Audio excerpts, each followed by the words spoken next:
Very good morning, student. We are going to see the next second lecture में बोल सकता हूँ second lectures from under writing of shares and debenture का last lectures देखोगे तो we are here, हम लोग यहाँ पर थे जब तक हमारा वीडियो खत्म हो गया। मैंने आपको बताया स्टूडेंट की 32 मिनट से ज्यादा का वीडियो रिकॉर्ड नहीं हो पाता है और मैं ऐसे दो लेक्चर्स को कंबाइन कर भी दूं तो भी आप देखने वाले नहीं हो, ठीक है। इसके लिए हम लोग थोड़ा छोटा छोटा वीडियो ही ड्रॉ कर रहे हैं, बना रहे हैं, जिससे आप देख सकते हो। अब मैंने बताया स्टूडेंट की इस चैप्टर के अंदर ना सबसे ज्यादा जरूरी है कि आपको शेयर्स का कैलकुलेशंस समझ में आ सके। तो हम लोग ये ड्रॉ किए थे नंबर्स ऑफ शेयर्स, हम लोग फाइंड करते हैं, स्टेटमेंट जो हम लोग ड्रॉ करते हैं वो। तो वो स्टेटमेंट में जो लास्ट वन में हम लोग वीडियो में देख रहे थे वो इस तरीके से था कि सपोज कंपनी को 10,000 शेयर्स इशू करना है, 5,000 की रिस्पॉन्सिबिलिटी ए ने लिया, 5,000 की रिस्पॉन्सिबिलिटी बी ने लिया। ये भी मैंने एक तरह से क्वेश्चंस में एज्यूम किया कि मार्क एप्लीकेशन स्टूडेंट आपको समझाया, दो shares which is sale by issued by underwriter. तो अंडरराइटर ए के थ्रू 4,000 सेल्स हो गया, बी के थ्रू 3,000 सेल्स हो गया, एक हमने अजम्पशन किया। तो अब ए को 1,000 परचेज करना है और बी को 2,000 परचेज करना है। लेकिन यहां पर मैं आपको एक स्टूडेंट समझा रहा था कि आप क्वेश्चंस में देखोगे अनमार्क शेयर्स भी आपको दिया जाएगा। अनमार्क शेयर्स का मतलब मैंने बताया था स्टूडेंट, दो shares which is directly issued by the company, या अगर दूसरे लैंग्वेज में बोलूं तो दो shares which is not issued by the underwriter. मतलब वह वो शेयर्स है जिसको न तो ए ने इशू किया है न तो बी ने इशू किया है, अंडरराइटर ने इशू नहीं किया है, लेकिन उसका भी बेनिफिट्स अंडरराइटर को मिलेगा। नहीं अगर आप बेनिफिट्स दोगे तो देख स्टूडेंट प्रॉब्लम्स क्या होगा। जैसे एग्जांपल, कंपनी को टोटल इशू कितना करना था स्टूडेंट, 10,000। 5 की रिस्पॉन्सिबिलिटी ए ने लिया, 5 की रिस्पॉन्सिबिलिटी बी ने लिया। चलो दोनों ने मिलकर कितना इशू कर दिया, 4 + 3 कितना हो गया स्टूडेंट, 7। अब टोटल कितना करना है, बाकी 3। कंपनी ए को बोले कि मिस्टर ए आपने 5,000 का रिस्पॉन्सिबिलिटी लिया, 4,000 आपने इशू कर दिया, चलो आप 1,000 परचेज करो। बी को बोले बी आपने 5,000 की रिस्पॉन्सिबिलिटी लिया, 3,000 आपने इशू कर दिया, चलो 2,000 परचेज करो।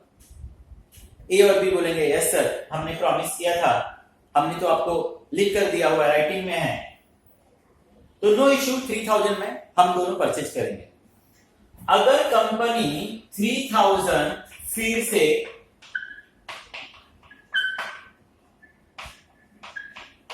ए और बी को इशू कर दे, ये लोग परचेज कर ले, तो कंपनी का टारगेट 10,000 पूरा हो जाएगा। लेकिन कंपनी के पास ऑलरेडी 2,200 शेयर्स पड़ा हुआ है, जिसको मैं क्या बोल रहा हूं, अनमार्क। अनमार्क मतलब कौन सा शेयर्स, शेयर्स सेल तो हुआ, कंपनी के पास आया, लेकिन दीज आर दो shares which is directly issued by the company.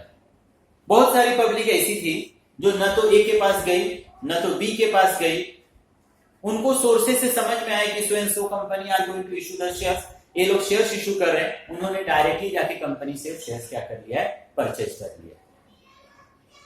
तो यहां पर 2,200 का बेनिफिट्स ए और बी को अब क्यों देना है।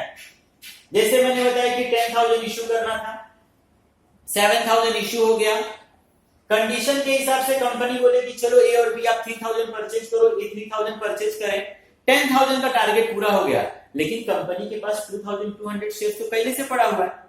तो 10,000 अगर यहां पर इशू हो गया, 2,200 कंपनी के पास पहले से सेल्स है, तो कंपनी के पास तो ओवर सब्सक्रिप्शन हो जाएगा, और ओवर सब्सक्रिप्शन तो आपको अलाउड ही नहीं है।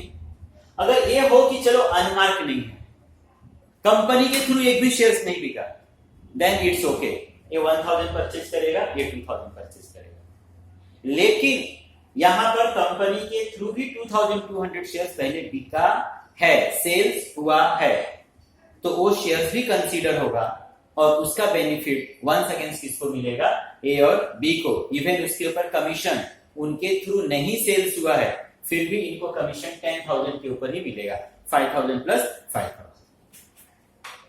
तो ये हो गया अनमार्क। ग्रॉस लायबिलिटी का रेशियो 1:1, 1,100,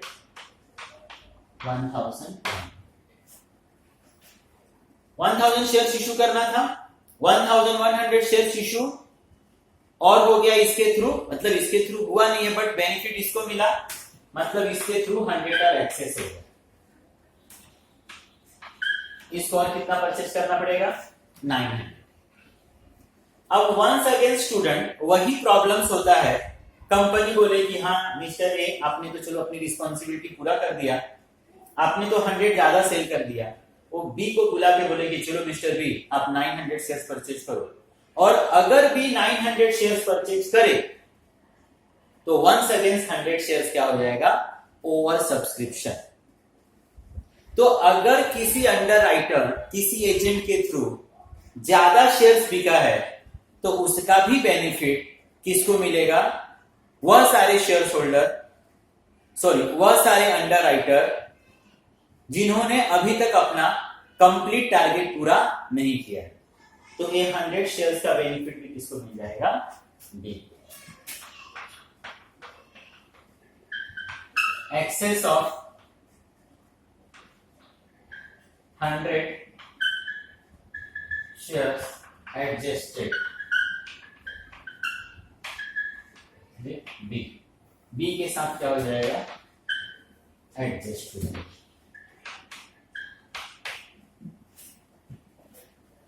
ये हो गया नहीं, ये हो गया नेट लायबिलिटी। तो in this questions net liability is 800 shares only. B यहां पर 800 शेयर्स क्या करेगा, परचेज करेगा। अगर आप लॉजिकली भी देखोगे तो ये आपको टैली मिलेगा, 10,000 शेयर्स का ही देखोगे आपको शॉर्टफॉल हो रहा है। टोटल शेयर्स इशू कितना करना था आपको, आप यहां देख सकते हो,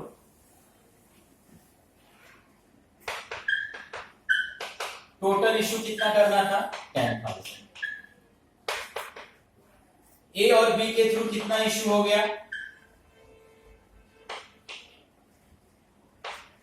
issue by A and B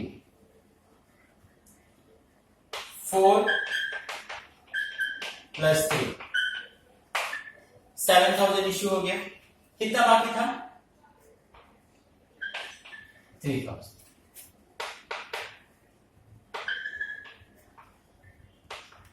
unmark issue by company 2,200। कितने का शॉर्टेज था आपके पास, 800। ये देखो 800। मतलब यहां पर हमने क्या समझा, आपको टेबल बाहर नहीं करना है, किस तरीके से ध्यान में रखना है, योर ग्रॉस लायबिलिटी, मार्क उसमें से आप माइनस करोगे, अनमार्क को आप उसमें से क्या करोगे, माइनस करोगे। अनमार्क मीन्स दो shares which is not issued by the underwriter. उसके बाद आप देखते हो कि किसी अगर अंडरराइटर का कोई शेयर्स एक्सेस हो रहा है तो वो एक्सेस शेयर्स को भी आप वो अंडरराइटर के साथ एडजस्ट करोगे जिन्होंने अभी तक अपना पूरा टारगेट पूरा नहीं किया है, तो उसके साथ हम लोग करेंगे, हमको हमारा क्या मिल जाएगा, नेट लायबिलिटी। तो ये टेबल को आपको बाहर नहीं करके अच्छे तरीके से आपको स्टूडेंट क्या करना है, समझ। ओके स्टूडेंट, अब इस चैप्टर में सबसे इंपॉर्टेंट चीज जो सबसे ज्यादा स्टूडेंट को थोड़ा डिफिकल्ट लगता है वो लास्ट पॉइंट,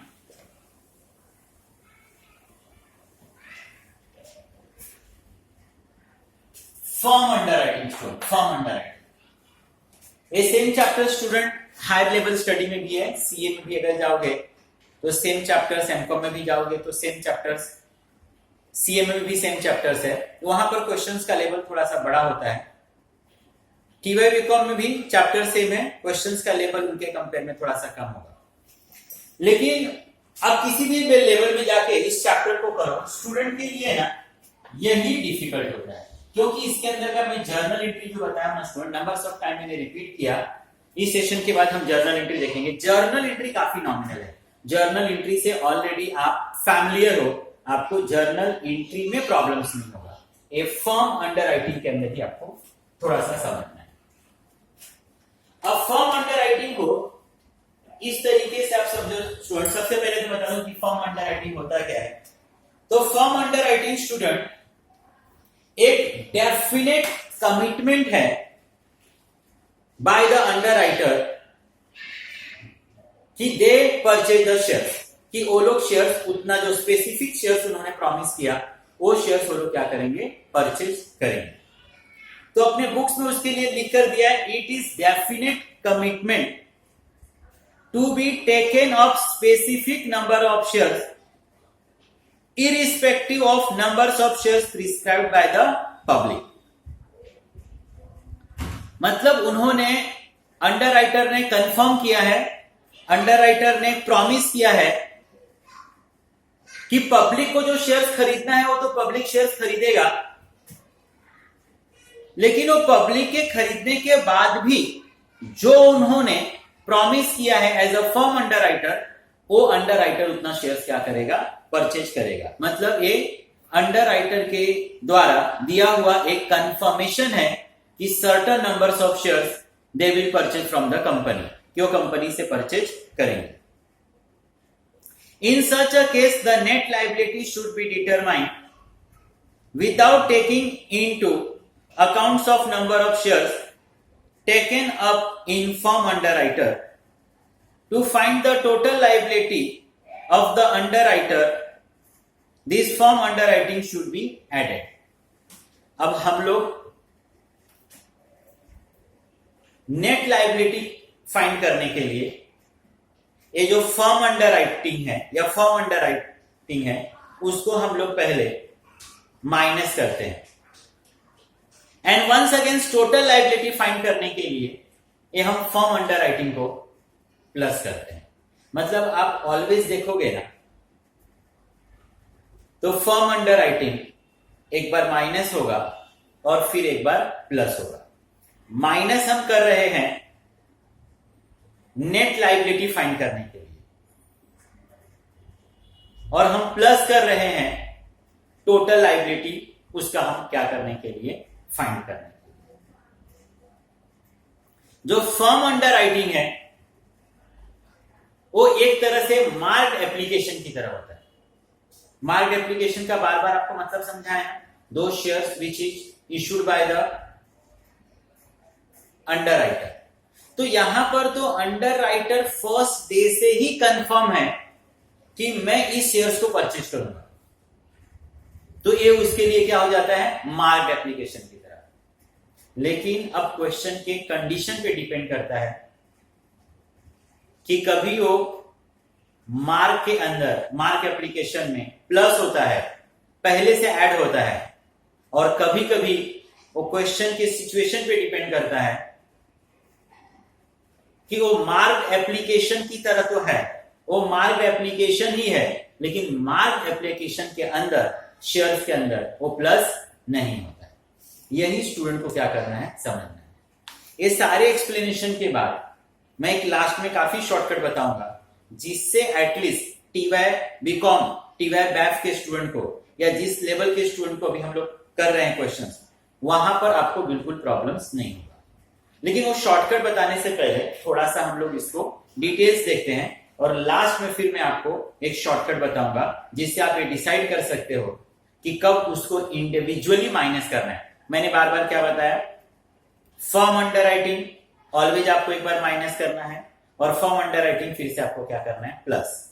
माइनस आप क्यों कर रहे हो, नेट लायबिलिटी फाइंड करने के लिए, और प्लस क्यों कर रहे हो, टोटल लायबिलिटी फाइंड करने के लिए। लेकिन कभी वो इंडिविजुअली माइनस होगा और कभी वो अनमार्क के साथ माइनस होगा। उसी चीज को मैं बाद में आपको एक शॉर्टकट तरीके से समझाऊंगा। उससे पहले एक छोटा सा एग्जांपल,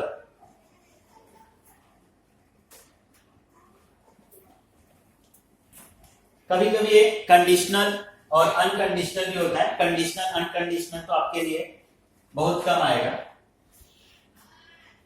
लेकिन फिर भी आप थोड़ा सा समझ लो। एक एग्जांपल है,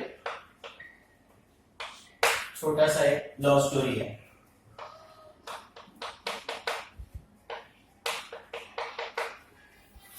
यहां पर एक बॉय है,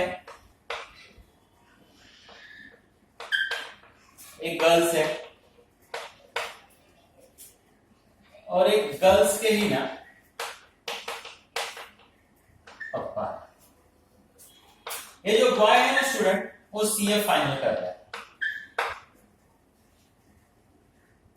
अब एक दिन ये जो बॉय है, एक गर्ल्स के फादर के पास जाता है और जाके बोलता है कि देखिए मैं आपकी लड़की को लाइक करता हूं, हम दोनों एक दूसरे के साथ मैरिज करना चाहते हैं।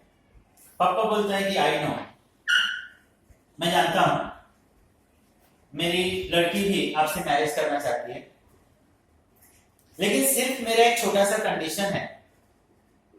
आप सीए फाइनल में हो, when you will become the chartered ना, मैं आप दोनों का मैरिज कर दूंगा। तो यहां पर फादर क्या कर रहा है, एक कंडीशन रख रहा है। कंडीशन, मैरिज कब, when you will become chartered. एक दूसरा सिचुएशन सेम,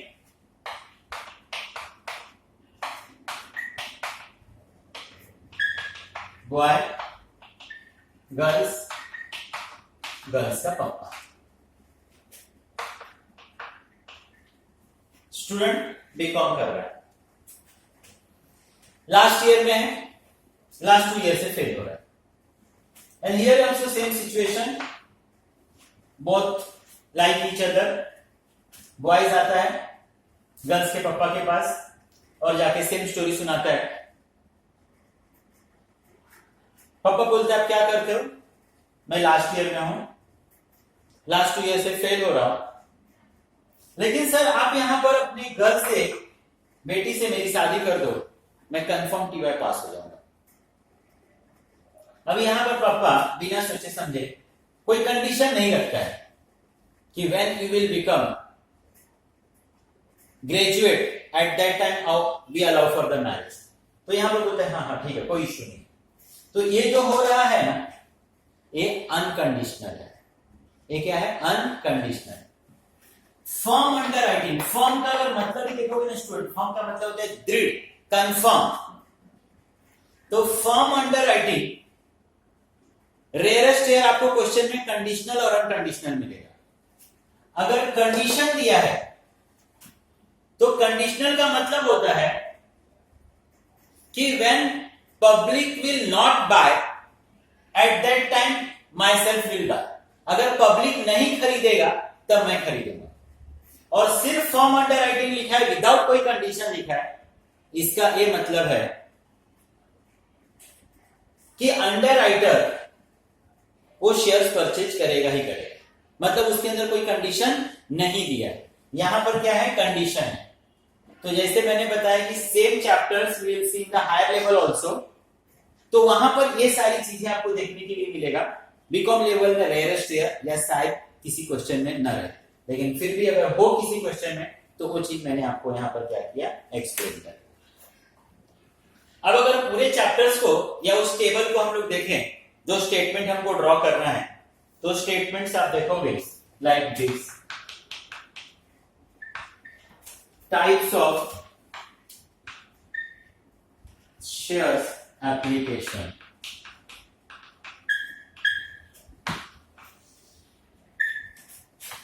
अब इसके अंदर आप देखोगे मान,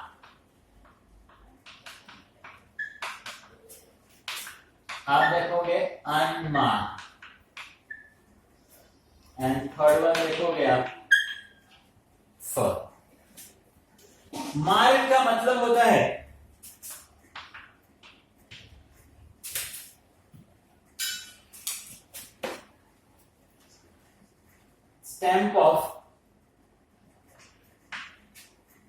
stamp of individual underwriter.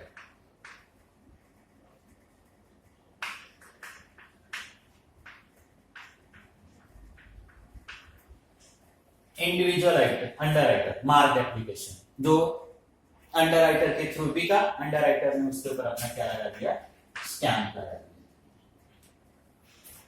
Unmark not stamp of underwriter.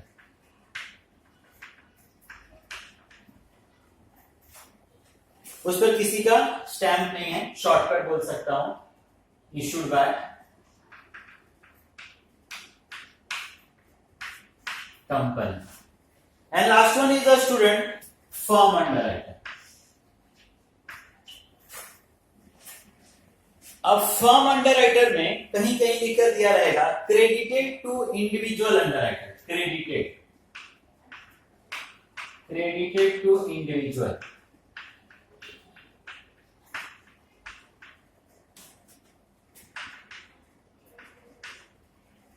Credited to individual underwriters, और लिखा रहेगा क्रेडिटेड टू ऑल। अब क्रेडिटेड टू इंडिविजुअल अंडरराइटर इसको ट्रीटेड एज मार्क करना है और इसको ट्रीटेड एज अनमार्क करना है, दैट्स इट। इसके अलावा इसके अंदर स्टूडेंट कोई लॉजिक नहीं है। अब मैं अगर आपको शॉर्टकट समझाऊं तो आप सिर्फ इतना समझ लो कि whenever we are going to draw the statement, gross liability से हमारा स्टेटमेंट स्टार्ट होगा। Mark application means those applications which is issued by the underwriter, हम माइनस करेंगे। Unmark means those shares which is directly issued by the company, उसका benefits मैंने बताया underwriters को मिलेगा। किस रेशियो में मिलेगा? ग्रॉस लायबिलिटी के रेशियो में मिलेगा, या फिर क्वेश्चंस ने अगर स्पेसिफिक किया होगा तो हम लोगों का काम होगा उस इंस्ट्रक्शन को फॉलो करना। अब स्टूडेंट के सामने सिर्फ और सिर्फ प्रॉब्लम आता है फर्म अंडरराइटिंग का। अब student firm underwriting, firm underwriting के अंदर मैंने बताया क्रेडिटेड टू इंडिविजुअल और क्रेडिटेड टू ऑल। अगर क्रेडिटेड टू इंडिविजुअल्स लिखा रहेगा, इसी के लिए लिखा रहेगा बेनिफिट, क्रेडिटेड बोलो या मैं बोलूं कि लिखा रहेगा benefits to the underwriter given, benefits to underwriter given, benefits to the underwriter given लिखा है। इसका ये मतलब है कि फर्म अंडरराइटिंग इंडिविजुअली माइनस होगा, फर्म अंडरराइटिंग इंडिविजुअली माइनस होगा। ट्रीटेड टू ऑल, इसके लिए वो क्या लिखेगा? Benefits not given. अगर बेनिफिट्स नॉट गिवन लिखा है तो जो फर्म अंडरराइटिंग है उसको हम अनमार्क के साथ क्लब करेंगे, प्लस करेंगे, and then we divide by the gross liability के रेशियो से हम लोग क्या कर देंगे? डिवाइड। उसके बाद से हमको मिलेगा हमारा नेट लायबिलिटी। नेट लायबिलिटी के बाद वंस अगेंस्ट जो आपका फर्म अंडरराइटिंग है उसको हम अंडरराइटर में फिर से क्या करेंगे? प्लस। हमको क्या मिल जाएगा? स्टूडेंट हमारा टोटल लायबिलिटी। अब मैं अगर एकदम शॉर्टकट बोलूं, ग्रॉस लायबिलिटी से स्टेटमेंट हमारा स्टार्ट होगा। ओके स्टूडेंट, मार्क को आप क्या करोगे? मार्क को आप क्या करोगे? फिर से जोर से बोलो, माइनस करोगे। अनमार्क को भी आप क्या करोगे? माइनस करोगे। अब यहां पर मार्क माइनस करने के बाद, अनमार्क के बाद अगर आपको फर्म अंडरराइटिंग दिया है तो यहीं पर प्रॉब्लम्स होगा कि फर्म अंडरराइटिंग को मैं इंडिविजुअली माइनस करूं कि अनमार्क के साथ प्लस करके माइनस करूं। मतलब कंफर्म यह है कि फर्म अंडरराइटिंग तो माइनस होगा, क्योंकि फर्म अंडरराइटिंग का मतलब भी मार्क्ड शेयर्स ही है, क्योंकि उसको भी कंफर्म अंडरराइटर परचेज करने वाला है, तो ग्रॉस लायबिलिटी में से वो चीज माइनस होना चाहिए। लेकिन अब स्टूडेंट का प्रॉब्लम कि इंडिविजुअल माइनस करूं कि अनमार्क के साथ प्लस करके माइनस करूं। तो मैंने आपको बताया कि क्वेश्चन में अगर आपको क्रेडिटेड या benefit given to the underwriter दिया है तो आप उसको इंडिविजुअली माइनस करोगे। मतलब तब क्या करोगे, अनमार्क को माइनस करोगे, मार्क को माइनस करोगे और फर्म अंडरराइटिंग को भी अलग से माइनस करोगे। नेट मिल जाएगा और फिर से आप वही फर्म अंडरराइटिंग को प्लस कर दोगे, स्टेटमेंट आपका पूरा हो जाएगा। क्वेश्चन में अगर क्रेडिटेड टू ऑल या क्वेश्चन में बेनिफिट्स नॉट गिवन दिया रहेगा, बेनिफिट्स अनमार्क बेनिफिट्स आपको अंडरराइटर को नहीं देना है, उस समय भी फर्म अंडरराइटिंग माइनस होगा। लेकिन किस तरीके से माइनस होगा, अनमार्क के साथ प्लस करके आप उसको क्या करोगे, माइनस करोगे। मतलब फर्म अंडरराइट अनमार्क और फर्म अंडरराइटिंग अलग अलग नहीं माइनस करोगे, दोनों को प्लस करके तब माइनस करोगे। मतलब फर्म अंडरराइटिंग माइनस यहां पर भी हो रहा है, तो आपको आपका नेट मिलेगा। एंड वंस अगेन फिर आप उसके अंदर फर्म अंडरराइटिंग को क्या करोगे, आप प्लस करोगे। आपका स्टेटमेंट क्या होगा, पूरा। स्टूडेंट सिर्फ इसी के अंदर प्रॉब्लम्स होता है। और नेक्स्ट क्या, एवरी क्वेश्चंस के अंदर मैं उस लाइन को क्वेश्चंस करते समय उस लाइन को अंडरलाइन करके आपको टाइम टू टाइम रिपीट करता रहूंगा कि इंडिविजुअली क्यों मैं माइनस कर रहा हूं और अनमार्क के साथ प्लस करके इसको माइनस क्यों कर रहा हूं। Thank you student.